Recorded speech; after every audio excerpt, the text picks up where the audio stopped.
Hello and welcome back to Property Matters on Dublin South FM and iProperty Radio with myself, Carol Tallon. You can contact us on social media at iProperty Radio or email hello@ipropertyradio.com. Joining us today is Igor Fleming, Managing Director of Dublin Lettings. Igor, you're very welcome. Thank you so much for joining us today. Thanks for having me on.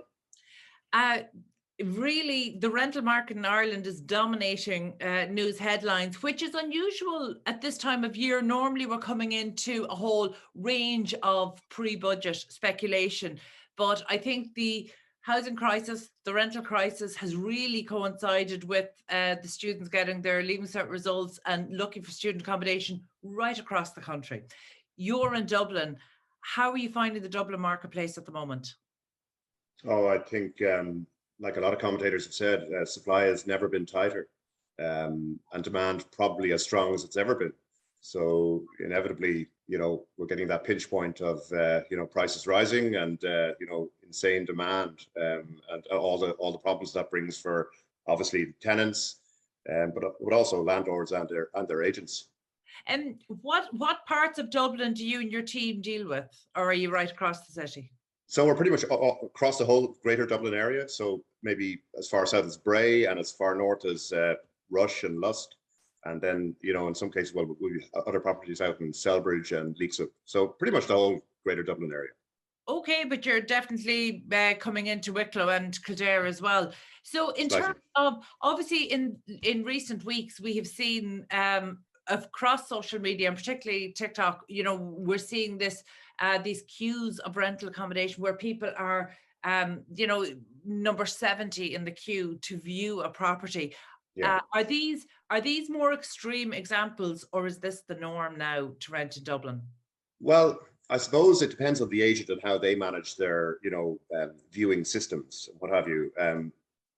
For example, that example of these massive queues in Phibsborough or wheresoever it was, I presume that there was some sort of an open viewing arranged for that, where people were just told to arrive at a certain time and just take their chances, But there's lots of different methods that people might use to, minimize that sort of problem that obviously neighbors would have, tenants would have, feeling desperate to try and, get to see a place, never mind get the place itself, So I think, there are ways and means to lessen that impact from an agent's point of view, but also from the tenant's point of view as well, to improve their chances.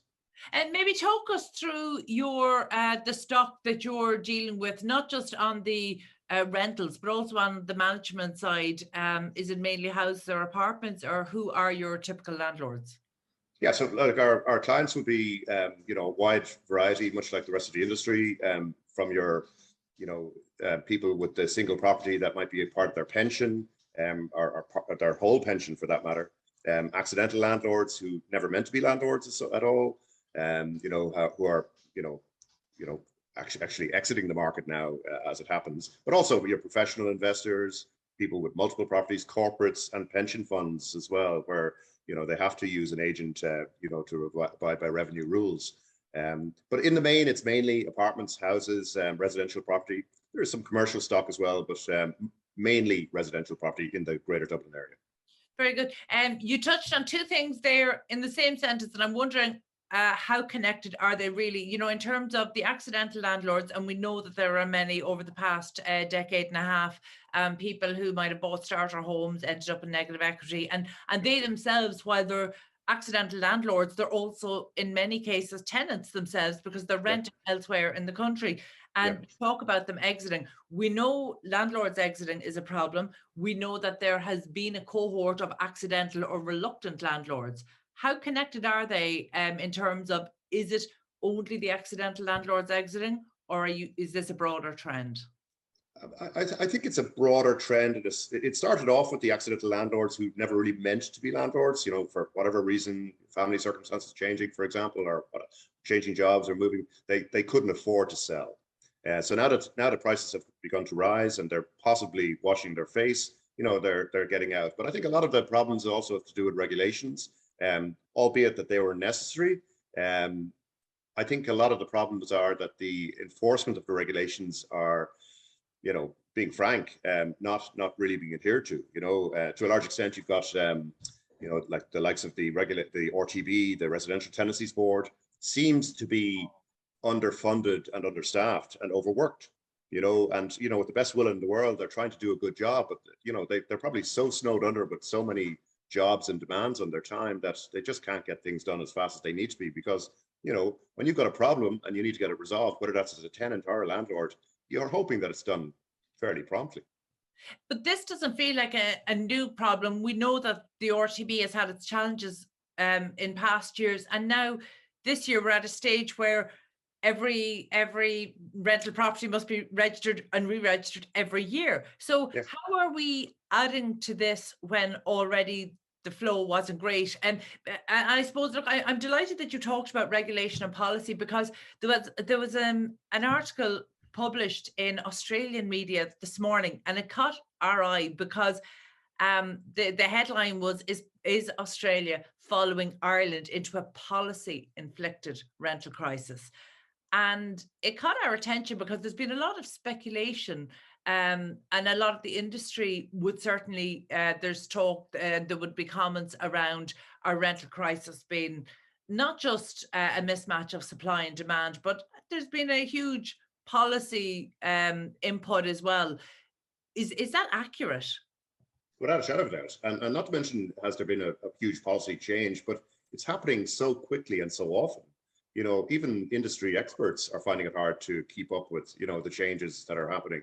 And you see it in the disputes that are happening between landlords and tenants. For a lot of people, I see, determination orders where, people just aren't aware of what, the changes in law have been and what dates they've changed.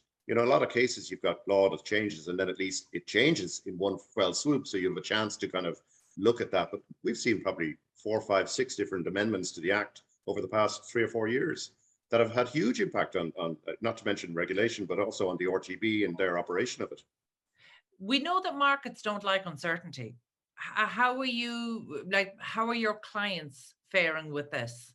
Are you getting any, well, I was going to say feedback, but are you getting any even pushback on this? Well, I suppose our clients are paying us to take care of things for them, but the reality is, though, that we have a job at hand to kind of keep up with the all these changes, and it's really is a full-time job, because you really need to keep close attention to all that's happening. I think our clients, in general, I find that people are just getting frustrated with the level and detail of changes that are happening. And I think that's certainly part of the reason why people are exiting the market. Not to mention, I think that's a smaller part to play, really, but it's just adding to the burden that people find as landlords, that they have to keep on top of all these changes and be aware of them. Now, regulation is good. Don't get me wrong. I think overall it's been a good thing for the market. It's certainly professionalized the rental market from when we started in the mid 90s doing this. It was a totally different type of rental market, albeit, and it was probably more sort of a mom and pop type market. Now there's a lot more professionalism involved. But you see, the problem is that people it's an unequal market to a large extent as an investor, because if you're one of these persons who has 1 or 2 properties, if you're lucky enough to have that, then you find yourself paying, well, apart from anything else, you've been told that it's unearned income, which is a bit of a misnomer, really, because you're working hard, and then you're paying over half of that money back to the government. That's another thing that people don't talk about. Like, half of all rents go in tax back to the government. So the RTB published some really interesting stats earlier this year, and I think they might have come as a surprise to people who aren't involved in the day-to-day. So, for example, when they talked about, I think it was somewhere between 80 and 83 or 80 and 85% of all landlords in Ireland own 1 or 2 properties, and the majority of those own 1, and the vast majority earn below €1,000 per month in investment. So actually, you're absolutely right. We need regulations. We want a more professional sector, and we want the interests of tenants protected. That's a good thing. Yeah. But the interests of landlords are certainly not being protected at the moment. And there seems to be a lack of balance. And where there's a lack of balance, how can you expect to keep both landlords and tenants in a marketplace? So in terms of balance, is this contributing to, I mean, I know we touched on accidental landlords, and there's so many reasons why they would be leaving. They never intended to be there in the first place. But people who did come in maybe outside of pension investments, people who chose to become landlords and have maybe been doing it for decades, are they exiting? Oh, without a shadow of a doubt. You see, you talk about balance, and that is the balance between landlords and tenants and their rights and responsibilities. But there's also balance between landlords and the different types of landlords that there are. So there's a different tax treatment for larger REITs, for example, and institutional and corporate landlords, effectively paying very little tax on the income, and as against as you say, the vast majority of landlords are paying over half their income tax. So there is a lack of balance there. That is definitely contributing to the exiting of landlords, and they are definitely exiting. Now, a certain number of them are being replaced by professional landlords from abroad, expatriate people and what have you, because they do see yield, because rents are at record highs. But again, you've got that lack of balance in the market in itself. You've got the rent-controlled market versus the open market value, which leads to two different effectively rental, situations. And that is also contributing to these huge queues, because landlords are rightly, because of rent controls, stuck to renting at lower rates that they had, for example, with previous tenants. So the people see a property coming up, say a 2-bed property for 1,100, 1,200 euros a month in Dublin, and they're just thinking, my God, how in the name of God is that so cheap? Now, that's not cheap in historical terms, but in today's market, it is. And so you've got hundreds and hundreds of people making inquiries from one property like that. Whereas that property on the open market could be, 600, 700, 800 euros more a month. When you talk about rent controls versus the open market, people coming into the market for the first time, it seems bizarre that we're in a situation at the moment that rents on property owners are capped at multiples below what the cost of living and inflation increase are. Yeah. So actually their costs are rising at multiples of what they can increase the rent by. Is that a sustainable situation for any period of time? No, and we're already seeing even some institutional landlords contact us and saying, our corporate landlords, professional landlords saying, this is totally unsustainable. How can I be in a situation where I can at maximum raise my rent by 2%? And yet suffer inflation at running annually at 9%. It just doesn't make sense. In terms of the tax treatment, we know that this current government has acknowledged it, and I think agencies like Sherry Fitzgerald have been very vocal since about 2018, 2019 in chronicling the numbers of landlords leaving the market. It's something that's reported on every couple of months, and the government over the last 2 to 3 years have certainly acknowledged this. And up until a month ago, there seemed to have been a shift, a political shift, whereby there was an acknowledgement that while it's not politically palatable to do it, that there was an acknowledgement that there had to be something done to not just incentivize new landlords, private landlords and smaller non-professional landlords into the market, but actually to stem the flow of people leaving the market. However, over the past 4 weeks, 3 weeks really, we've had a political storm that has really turned against landlords, starting with Robert Troy and obviously Stephen Donnelly, and we know there's more to come. Yeah. And what that's teaching us is that not only is it politically unpalatable, but there seems to be a disconnect across media commentators and politically going out into the public, explaining how necessary all types and tenures of housing are to the marketplace to help solve the crisis or address the crisis, but also that actually we need all of these different types of landlords because they're each serving a different sector of the market. Yes. Is that what's gone wrong there, and how can we pull this back? Are you confident in budget 2023 that are you confident in seeing anything for smaller or private or non-institutional landlords in budget 2023? Honestly, I don't think so. I think the the government's priority, I would imagine, is to increase supply, and I do believe supply is coming. And probably we're a couple of years out from supply having an impact on prices. Certainly from the rental market point of view. But then, of course, we're such an open economy, and with all that's going on in the world at the moment, who knows what might happen in the meantime. So but my gut feeling is there won't be much of a change in the tax treatment of smaller landlords.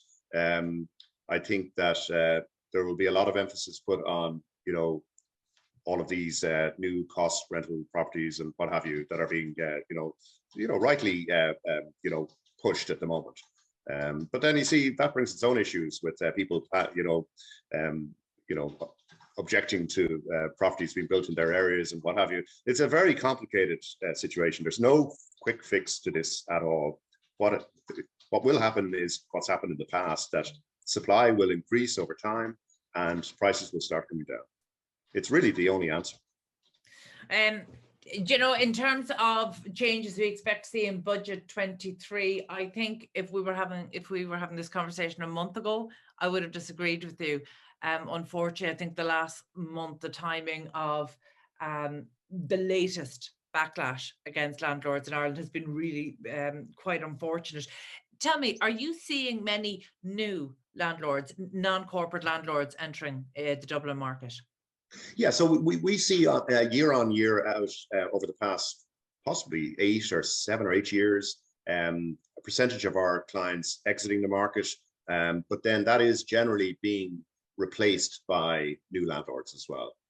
So not a certain percentage of them would be people moving from other agencies or just taking on board an agent like ourselves, but then there are certainly people from abroad who are buying into the market in Ireland. That's probably slowed down a little bit this year with the war in Ukraine and the inflation shocks that have happened and interest rate rises, what have you. That's certainly having an impact. But yeah, there definitely is a more professional investor who has been buying into the Irish market. There's no doubt about that. Okay, and that's an interesting one. Well, look, really, before we finish up today, I want to turn our attention to tenants who might be listening in here on Dublin South FM and on iProperty Radio, because again, we've referenced there the queues of people to see properties. Tenants are feeling very much out of control. The situation, they feel like they have very little control in this. What can tenants do when they are one in such a high number that it actually feels more like a lottery than an application? Yeah, so there are certain things that they can do in advance of making applications for properties that will make life easier for them. And what they have to do is really think about things from the agent's point of view or from the landlord's point of view. When a landlord or an agent is faced with 100 inquiries for property, well, how do you stand out from the crowd? That's what you've got to think about. So really, the first thing you need to do is get all your ducks in order in relation to your documentation. If you're working, employment references, if you've rented before, previous landlord documentation, all in writing, all ready with the contact details of the people that the landlord or the agent wants to ring just to reconfirm. Have identity documentation. Really, what you need to do is kind of think about it, put yourself in their shoes and think about, how do I make my life or their life easier, just so that I can stand out.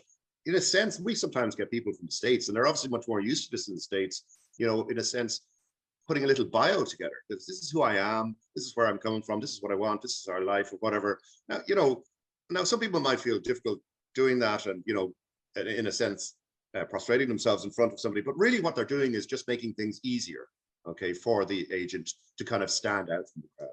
Another thing you could do is to literally physically call into the agency, rather than making a phone call.